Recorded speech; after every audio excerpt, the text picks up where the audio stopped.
Thy kingdom come, thy will be done, in earth as it is in heaven.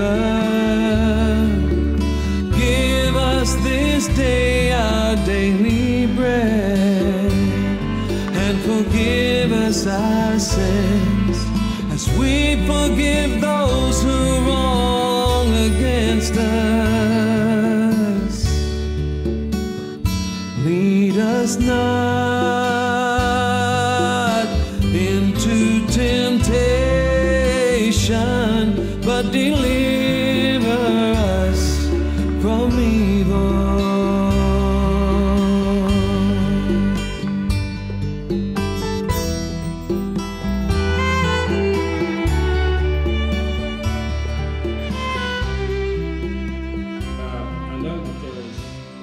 Some of you that might know me, and I know there's probably a lot of you that do not know me.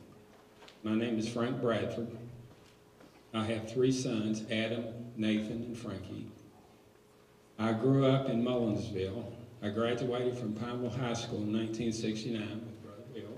Always good looking back here, brother. Yeah, we were. I gave 31 years of my life serving with and for the best military in the world.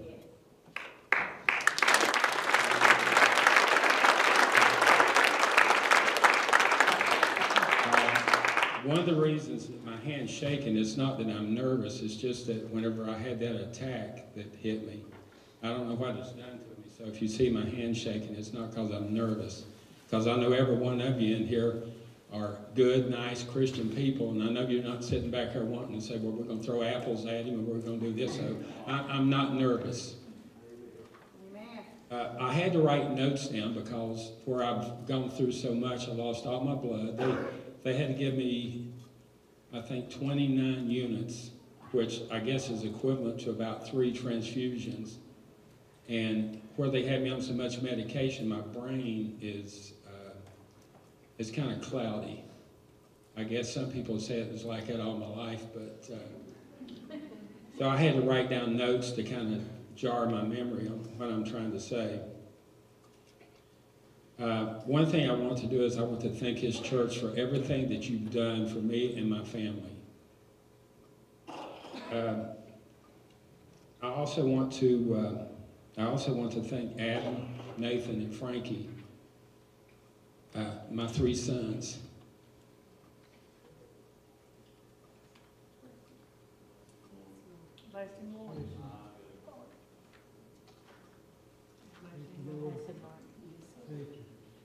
Well, I'll get back to that in just a minute.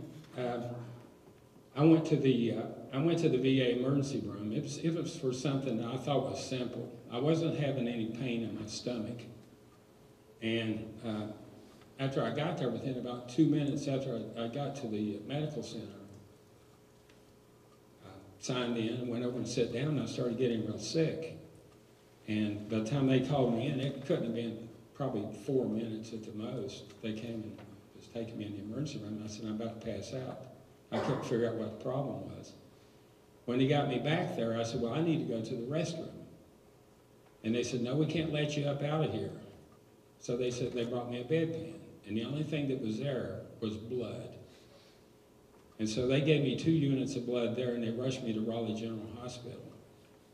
And from there, I'm not familiar with a lot of stuff that took place, and thank God I'm not, because there was so much stuff that happened that I wouldn't want to know. I mean, I've had people talking to me about different things, but I really don't want to know a lot. That's like where they cut me from my breastbone all the way down to my navel. I didn't even want to see that, but finally I had to see it. But the way I've got it written down here, it was 29 units of blood and plasma that they gave me. And my son Adam, he was telling me that it wasn't like I was praying to God, it was that God and I were having a conversation with each other. And I mean, I don't know when it was, he knows, I don't know. I flatlined 3 times, I died 3 times, and they had me on life support for over 10 days. And then I was in the heavens, but I wasn't in heaven. I was there, and I could see it wasn't. Thank God, it wasn't the great white throne of judgment. It was a brown pulpit. And I said, Lord, I thought that to be absent from the body was to be present with you. I said, I don't understand this. I said, is it that all the preachers and the teachers and everybody's getting this wrong? Are we misunderstanding what you're saying? I think I asked the Lord that several times. And then the next thing that I know is that I'm looking, I can't say that it was a tunnel, but it was, I guess I will have said a tunnel. I could see a figure at the end of it, and the silhouette, and there was a bright glow around this individual. And I mean, I didn't make it all the way down there, because if I had it, then I wouldn't be standing here today. Well, while I was there, I kept asking the Lord, I said, Lord, is there something that I've done wrong? That I'm being held up right here and not going on to heaven? And then I got to thinking, well, if I have done something wrong, it's too late. I'm dead. And I can't change it. I'm dead, so I can't change anything. So it come to me, and now this might have been after I had woke up in ICU or something. I can't remember the time frames and stuff. And I got to thinking that I did have I guess you'd say a dislike or something in my heart for some people. We were out in the jungle, and we got word that we were going to be attacked. And of course, you know, the first thing that goes through your mind is, oh my gracious, you know, I mean, you're scared. And then the next thing that comes up is that, well, we got to prepare ourselves, because one thing that we're going to do to protect ourselves and to protect each other is we're going to kill until there's no more to kill, or until they retreat. And so, with many other events that went on, I got a bitterness in my heart. I was a 19-year-old kid whenever I went in. It was 6 months after I graduated from high school here at Pineville. And I had no bitterness in my heart for anybody. But whenever I was going through all this stuff, I developed a bitterness. Oop, let me change my notes over here so I can see what I'm trying to say.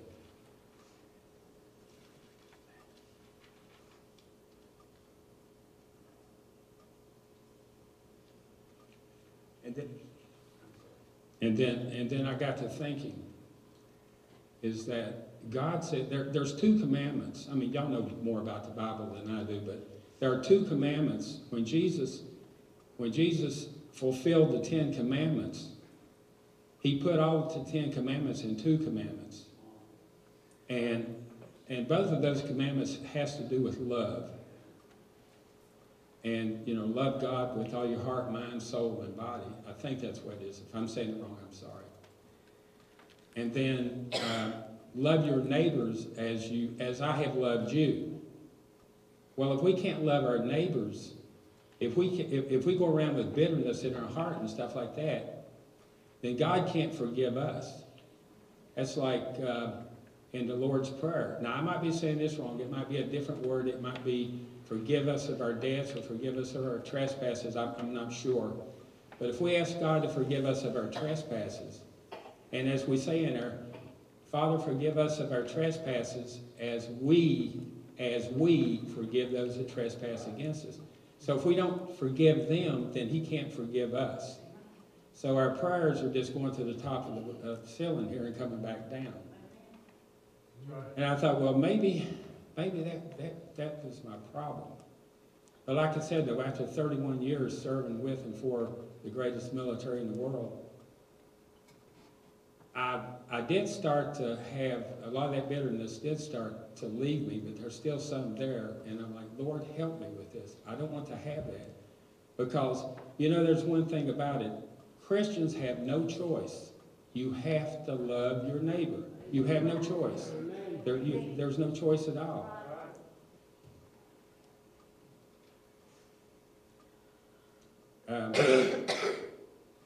and so, you know, I said, well, Lord, I need, you know, help with this.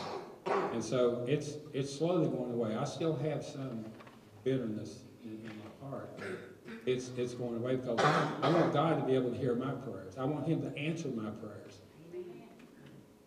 And then, but I was wondering. I'm like, what's going on? Why is this? And that's like Brother Bill. Whenever he came up there, and I finally knew that people were there, I said, you know, was God playing a joke on me whenever I was up there floating around? And I mean, I know that He wasn't, but it was like I could see the brown. It was a pulpit like this, but it was bigger. And I know you've seen where they got the inscriptions carved out on the front of the pulpits.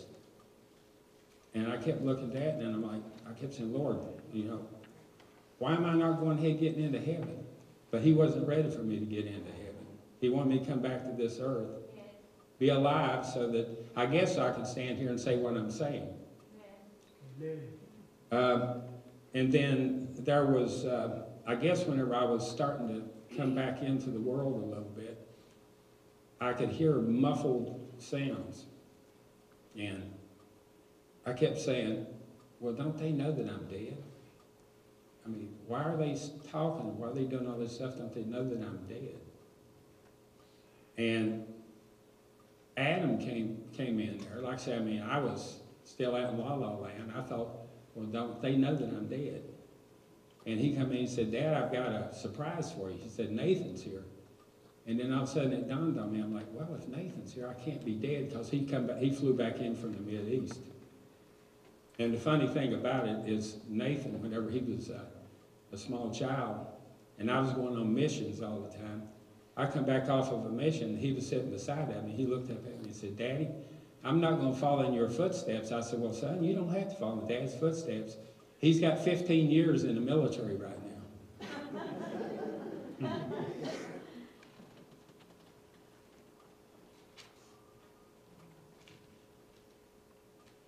And while I was in the hospital, the devil tried to kill me several times in there. I was trying to get out of my bed several times, and I couldn't walk. I mean, my legs were just nothing but rubber.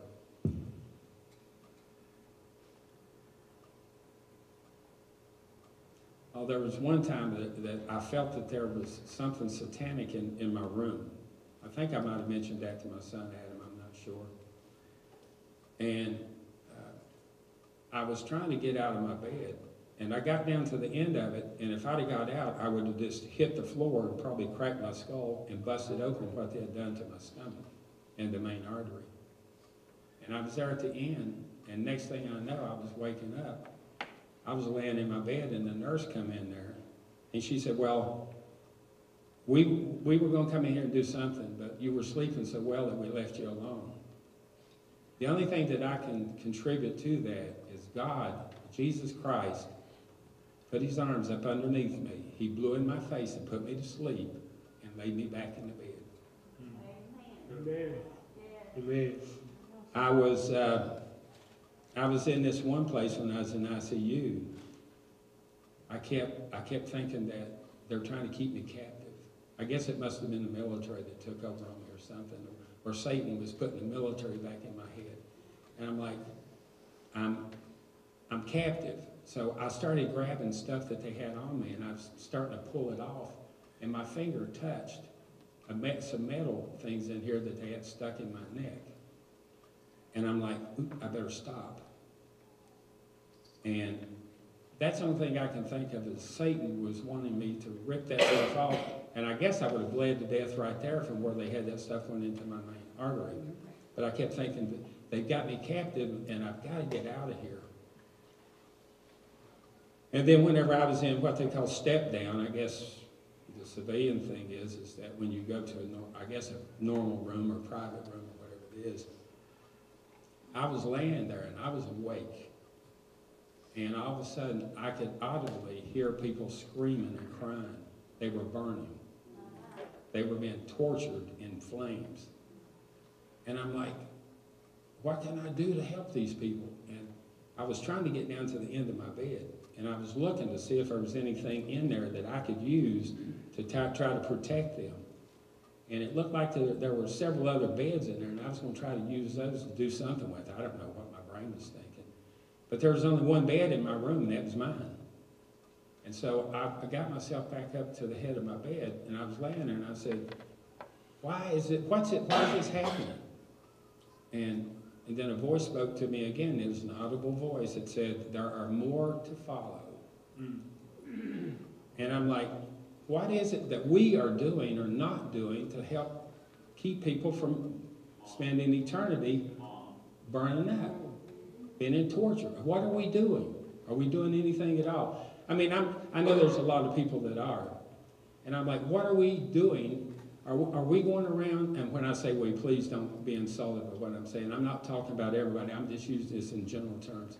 What are we doing to help people, prevent people from spending eternity in hell? Are we going around, well, I don't believe in this, I don't believe in that? Are we arguing in church? Are we I mean, whatever it is that we're doing, that a lot of sinners don't want to go to church because they're like, well, if I got to go listen to that, I can go to a bar and listen to the same thing. And I'm like, you know, Lord, what is it that we can do? Because you said in your word that we're supposed to love our neighbors. Now, we don't have to like their ways. We can hate the sin, but love our neighbors. And then I did, and like I said, now this might have just been my mind, but I did see people, some that I knew and some I did not know, sinning. I mean, I'm talking about, well, I guess all sin's bad, but there were some that I knew and there were some that I did not know. And so the thing is that loving God and doing what we're supposed to do, it's not a game. It's something that we're, and to be a Christian is the greatest thing in the world. Everybody thinks, well, to be a sinner, you go out and do this and do that. But to be a Christian is the greatest thing in the world. Yes, it is. That's like, quite a few times, I've come close to death through my military career. And the only thing that saved me was I had a praying mama. And, like I say, my brain goes on me sometimes. But I've come close to death several times, multiple times. And this is the first time that I've actually died. And I don't know what it is. God's got me here for some reason. And that's like my doctor, the vascular surgeon that came in. He said, how many lives do you have? I didn't know what he was talking about. I didn't know that I'd died 3 times. I didn't know that. And I just looked at him, and so every time he'd come in, he'd say, oh, there's the man with 25 lives. But every medical person, everybody that read my medical report, everybody that worked on me in both medical centers at Raleigh General and at Princeton Health South, every one of them said I was a miracle. Every one of them said I was a miracle. I even had people that come down from Wheeling, the hospital in Wheeling, to visit me because they wanted to see a miracle. And so, well, like I said, I can't stress it enough, is that when we're going to be serving God, we need to serve God. And if we're going to be bitter at somebody, because God says, you know, we can't. Christians cannot not love people. You have to. Amen. You don't love what they're doing, but you have to love them. And they couldn't figure out why they kept wanting to give me some kind of medication, oxyhydrocodone or something like that.